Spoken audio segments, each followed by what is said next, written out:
আসসালামু আলাইকুম রহমতুল্লাহ বারাকাত।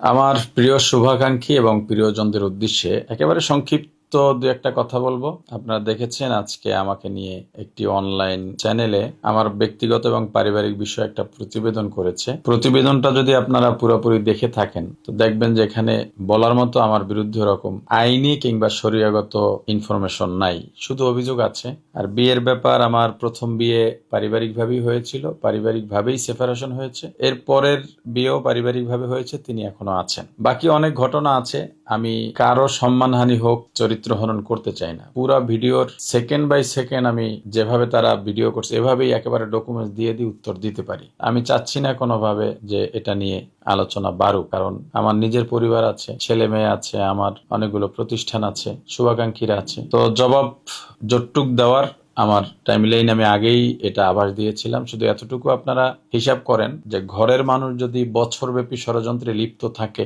এবং আমার ব্যাপারে যদি অভিযোগই থাকে তাহলে আমাকে কেন বলবে না? বাসায় যদি সিসি ক্যামেরা লাগায় আমার অজান্তে, আমার হোয়াটসঅ্যাপ ডিভাইস চুরি করে নিয়ে বছরব্যাপী কি করেছে, কত চক্রান্ত বা আরো কি ষড়যন্ত্র আছে আমি জানি না, এখনো অনেক কিছুই করতে পারে। আমি এখানে জবাবও দেব না, বা আমার একটু কি বলা, আমি আল্লাহর উপরে হাওয়ালা করলাম সবকিছু। আমি কতটুকু মাজলুম বা তার পেছনে কারা আছে সেটাও আমি জানি না। তো আমার যারা শুভাকাঙ্ক্ষী বা কাছাকাছি সবার পরামর্শই আমি এতটুকু ভিডিও দিলাম। তারা বলেছে দ্বিতীয় পর্ব দেবে। যাই দিক, আমার কোম্পানির উপরেও তাদের টার্গেট আছে, কিন্তু আমার বিনিয়োগকারীরা, আমি বিশ্বাস করি তারা জানেন তাদের আমানত আমি কিভাবে রক্ষা করি আলহামদুলিল্লাহ। এবং সরকারিভাবে অডিট হয়, ভ্যাট ট্যাক্স সবকিছু প্রদান করা। এখন আমি ওপেন চ্যালেঞ্জ করছি আমাদের কোম্পানি নিয়ে যদি সরকারিভাবেও ইনভেস্টিগেশন দরকার হয়, কত টাকা আমাদের কাছে আছে, কত সম্পদ আছে, বা কোনো বিনিয়োগকারী কোনো টাকা তছরূপ হয়েছে কিনা সে ব্যাপারে আমরা জবাবদিহির জন্য সম্পূর্ণ প্রস্তুত আলহামদুলিল্লাহ। আমি আমার শুভাকাঙ্ক্ষীদের জন্য বলবো আলহামদুলিল্লাহ আমি ভালো আছি, সুস্থ আছি, স্বাভাবিকভাবেই আমরা কাজকর্ম চালিয়ে যাব। এই আমি তো দেখলেন, এখন যারা ভালোবাসার বাসবেন, এই আমাকে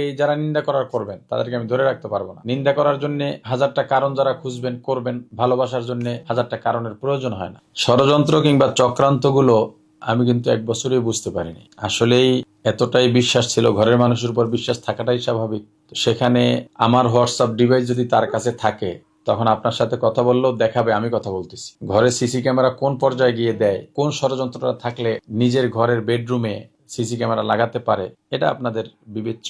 বাকি অনেক কথা আছে, আমি যদি সব ডকুমেন্টেড বলতে যাই অনেকেরই চরিত্র হনন হবে। একেবারে ডকুমেন্টেড, বিশ্বাস করেন ইনশাল্লাহ। আমাকে একটু হ্যাও করা, আমার ব্যবসাকে একটু দমাইয়া রাখা, কারণ আমি যে অঙ্গনে আছি এই অঙ্গনে যেন কেউ দাঁড়াতে না পারে, এমন একটা ষড়যন্ত্রের আভাস আমি পাইতেছি এই গত কয়েকদিনের এই কর্মকাণ্ডের ভিত্তিতে।